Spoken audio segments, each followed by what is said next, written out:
Hello everyone, Jules here. Today I'd like to talk about two interesting books about Kabbalah.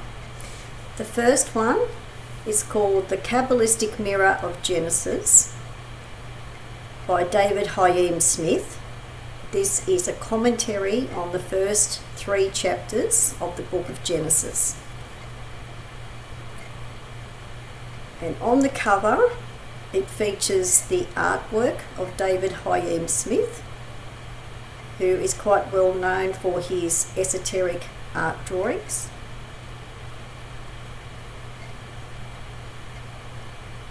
So this book is quite unique. There aren't many books about Kabbalah that talk about the relationship between Kabbalah and the book of Genesis from the Old Testament of the Bible. Now I need to mention at this point that this is Jewish Kabbalah, and that is why the spelling is Kabbalah with a K. I know that there are some people who have written books or articles about Hermetic Kabbalah, for example, but that is normally spelt Kabbalah with a Q, just to differentiate. So I always think it's a good idea to do that with the spelling. So I wanted to mention that to begin with. So this is a fascinating book. I'm just going to talk about what's in this book. Now, one thing I should also say regarding Jewish Kabbalah is that Jewish Kabbalah is actually based on Jewish scripture. So that is why this book in particular talks about the first 3 chapters of the book of Genesis. So just to talk about what's in this book, it's divided into 2 parts. It also has an index at the back, and it has a really good appendix at the back as well, where it gives a synopsis on the 3 chapters, a Kabbalistic synopsis. A synopsis is really a summary of the 3 chapters, so that's really useful. And then you've got another appendix on the Kabbalistic array of names, where it talks about the main, some of the main concepts in the book, and explains that a bit further. So, to give you an example of, there's a few drawings in this book. This page particularly shows the artwork of David Chaim Smith.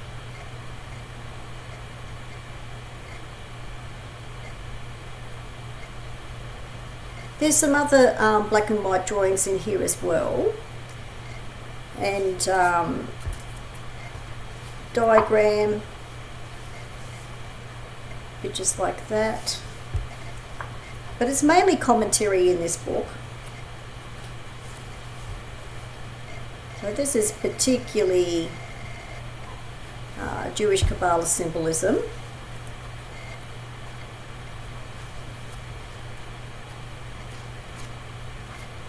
So it's very interesting to just look through some of this. Here's one of the other drawings as well. But there aren't as many of that type of drawing in here, because this is mainly commentary on Kabbalah in its relation to the book of Genesis. That's probably the only other picture that's in here that's like that. Because David Chaim Smith is known for his larger coffee table type books of his artwork. This one is his commentary on Kabbalah in relation to the 3 chapters of the book of Genesis. So for people who want to find out about that correlation and that relationship, it's really important to have this book. For people who don't know, Jewish Kabbalah is based on Jewish scripture, and that is why this book has been written to talk about the whole Jewish concept of the Kabbalah glyph or diagram that you can see behind me here. Because in Jewish Kabbalah, it represents the glyph itself, the diagram itself represents the God's process of creation itself. So that is why there is this correlation between Kabbalah and the book of Genesis, which talks about the book of creation. And here's a Kabbalah diagram that's in the book too. So now to just talk about what's in this book.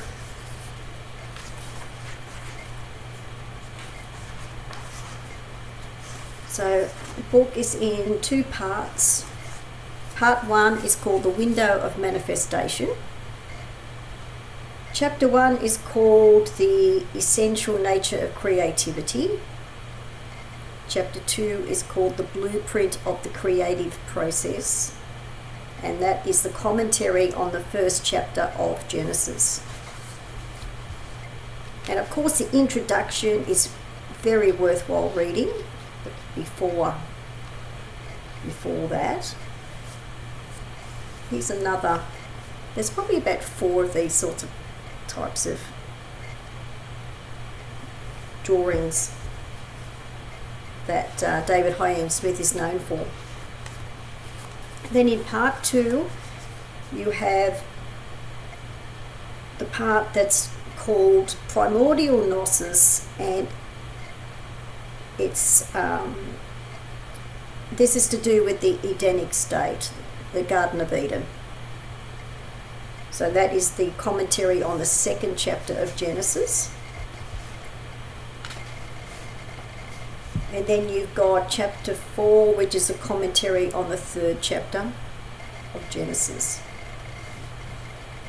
So this is, of course, quite a fascinating book, especially if you'd like to know more about Jewish Kabbalah and the main concepts and how it relates to God's creation from a Jewish Kabbalah approach. So I think it's a fascinating book, but for people who would like to know more about Jewish Kabbalah, I think it's a great introduction, and it's probably one of the only books I've seen that is actually talking about Kabbalah in relation to the book of Genesis specifically. So for people who are interested, this book is quite easy to get. It's a very interesting book. The next book is an absolute classic. This is a book of Kabbalah about which contains 3 books of the Zohar. And this is the famous or well-known book that was translated by Samuel Mathers in 1887. This has been recently reissued by Watkins. This is a Watkins hardcover publication, and it's not very expensive. So I really like that. I don't have all that many hardcover books, but I just really wanted to get this. This particular version is also available in paperback. It's published by Dover. I have that as well. That chapter, or the title of that book, is known as Kabbalah Unveiled. I have that as well, but I wanted to get this because I not only wanted a hardcover version, but I find this book has got much better formatting. I love the formatting of this. I find this book more approachable because of the formatting. So it's up to you whether you would get this one or the paperback, but in the paperback, as I said, is published by Dover with a different title, but I'm really impressed with this hardcover version, and it's not very expensive. So this is quite easy to get. So to talk about what's in here, this is, as I was saying, this was first translated into English by Samuel Mathers, who is well known as one of the founders of the Golden Dawn. So in 1887, that was the same year that the Golden Dawn was founded. So this was a very influential book for the founding of the Golden Dawn and for the whole curriculum that Samuel Mathers created for the order. So the contents of this book, there is an introduction by Samuel Mathers. The introduction is really important. It's quite indispensable. I think you really need to read the introduction. You really need that introduction to lay the foundation, the whole structure of Kabbalah. Now, this is really Christian Kabbalah, because Hermetic Kabbalah branched out of Christian Kabbalah.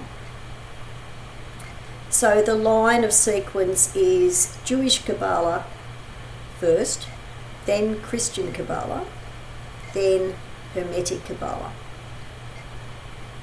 So this book, I'll just say this book was translated from Latin. So the author, Knorr von Rosenroth, was a Christian Cabalist, and he lived in the 1600s. So this book was not translated into English for another 200 years or more in 1887. So I need to mention that too, because you need to keep in mind that this is Christian Kabbalah that then influenced Hermetic Kabbalah. And this is only one book, or one book of 3 sections of the Zohar. The Zohar is a very extensive group of books. So this is not all of the Zohar. I just wanted to mention that as well. So the books of the Zohar that are in here, this has got the Book of Concealed Mystery, and that is worth reading in this order that it's presented in the book. So you've got the introduction that you really need to read, and that's about 60 pages. Then you've got the Book of Concealed Mystery. Then you've got the Greater Holy Assembly. And then you've got the Book of the Lesser Holy Assembly. And you also have notes at the back. So this is a profound book. It's profound. That is why you really do need the introduction. You really do need to lay that sort of groundwork first. This is for people who really want to understand more of the mysticism and the mystical concepts of Kabbalah.